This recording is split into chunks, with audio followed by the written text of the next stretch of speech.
Assalamualaikum warahmatullahi wabarakatuh. Halo teman-teman. Jadi di video ini aku sama teman aku bakal buat video tugas review UMKM di daerah Ponorogo.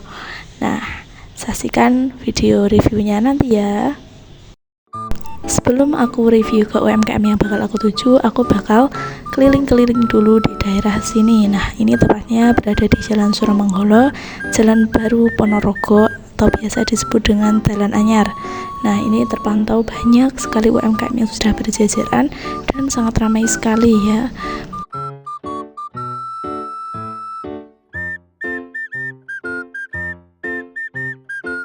Nah, jadi ini adalah UMKM yang bakal aku review, yaitu tahu gejrot. Langsung saja kita ke sana ya. Jadi di situ tahu gejrotnya ya, kalau bakal aku review, kalian bisa mengunjungi tempat di sini ya guys.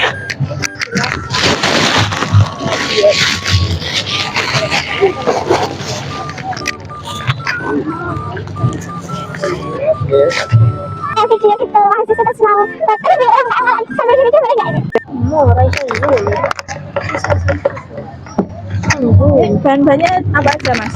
Buat Bahan-bahan yang jelas itu juga apa sebenarnya bawang merah sama cabai, buat sambalnya kuahnya gula asam Jawa sama gula Jawa, sama tahunya biasa kan. Sambil ditanya-tanya nggak apa-apa ya mas? Ya, Apa yang membuat tahu gejrot ini memiliki rasa yang khas?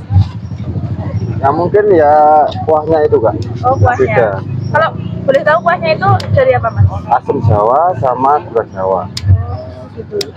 Terus bagaimana sejarah awal memulai usaha tahu gejrot ini? Ya waktu mau lebaran itu Pak, teman-teman dari Cirebon Terus awalnya langsung ke sini atau keliling-keliling juga atau gimana? di sini langsung kan. Kan ada teman dari Cirebon yang datang bikin tahu gejrot, makanya buat Ponorogo belum ada dulu kan.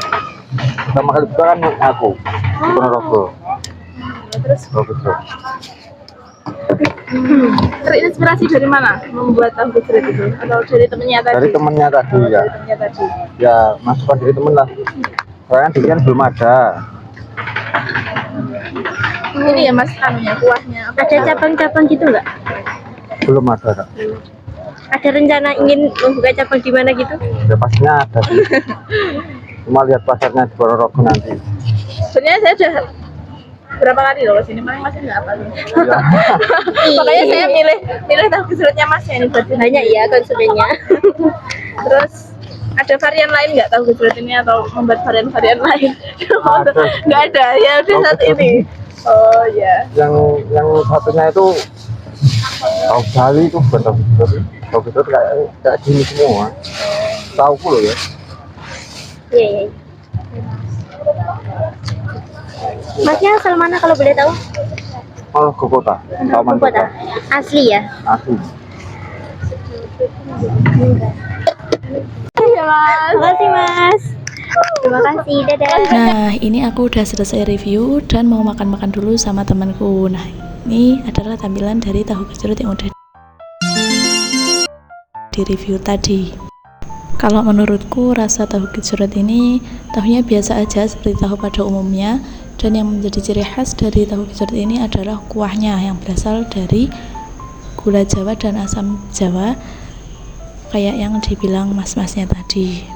Dari review UMKM yang udah aku lakukan tadi, ada satu hal yang menarik perhatianku, yaitu penggunaan styrofoam sebagai wadah. Memang styrofoam cukup praktis, ringan, dan harganya terjangkau bagi UMKM. Namun sebagai konsumen dan juga bagian dari generasi yang peduli lingkungan, aku merasa ada tantangan dari sisi berkelanjutan. Dalam etika bisnis pun, hal ini termasuk tindakan yang kurang bertanggung jawab, karena setiap usaha memiliki kewajiban moral untuk meminimalkan dampak negatif terhadap lingkungan. Bisnis yang beretika harus mempertimbangkan dampaknya tidak hanya pada keuntungan finansial, tetapi juga pada masyarakat dan ekosistem sekitarnya. Dalam konteks ini pun, penggunaan styrofoam sebagai kemasan dapat dilihat dari beberapa sudut pandang etika bisnis. Yang pertama adalah tanggung jawab sosial. Etika bisnis mendorong pelaku usaha untuk bertanggung jawab terhadap dampak sosial dan lingkungan dari aktivitas mereka. Penggunaan styrofoam meskipun praktis dan murah memiliki dampak negatif jangka panjang karena sulit terurai dan mencemari lingkungan. Menggantinya dengan kemasan ramah lingkungan mencerminkan tanggung jawab sosial UMKM terhadap komunitas dan alam. Yang kedua, adanya keberlanjutan dalam usaha.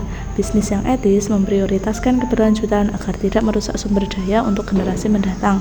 Dengan beralih ke kemasan atau bahan daur ulang, penjual tahu gejrot menunjukkan komitmen terhadap keberlanjutan yang juga bisa menjadi daya tarik bagi konsumen yang peduli lingkungan. Yang ketiga, menjaga reputasi bisnis. Menggunakan kemasan ramah lingkungan bisa meningkatkan kepercayaan konsumen terhadap bisnis tersebut. Etika bisnis menekankan pentingnya menjaga reputasi dengan bertindak sesuai nilai-nilai positif seperti peduli lingkungan sehingga dapat memperkuat hubungan dengan pelanggan. Yang keempat yaitu nilai Islami dalam bisnis. Jika dikaitkan dengan nilai Islam, konsep maslahah relevan dengan membahas etika bisnis. Dalam hal ini, mengganti styrofoam dengan kemasan yang lebih ramah lingkungan tidak hanya bermanfaat bagi pelanggan, tetapi juga menjaga keberlangsungan alam yang merupakan amanah Allah kepada manusia. Sebagai solusi, penjual dapat mempertimbangkan penggunaan kemasan yang lebih ramah lingkungan seperti kotak kertas atau bioplastik. Langkah ini tidak hanya mematuhi prinsip etika bisnis, tetapi juga meningkatkan nilai usaha karena semakin banyak konsumen yang peduli pada bisnis yang mendukung keberlanjutan. Dengan mengganti styrofoam, pelaku UMKM dapat menjadi contoh bisnis kecil yang tetap bertanggung jawab dan memberikan kontribusi positif kepada masyarakat. Sekian dari video tugas review ini. Dari wawancara tadi kita bisa belajar banyak tentang proses pembuatan tahu gejrot, perjalanan usaha ini, dan beberapa hal menarik yang menjadi ciri khasnya.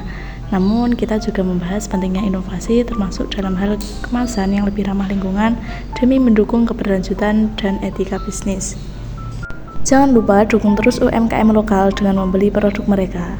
Wassalamualaikum warahmatullahi wabarakatuh. Bye bye.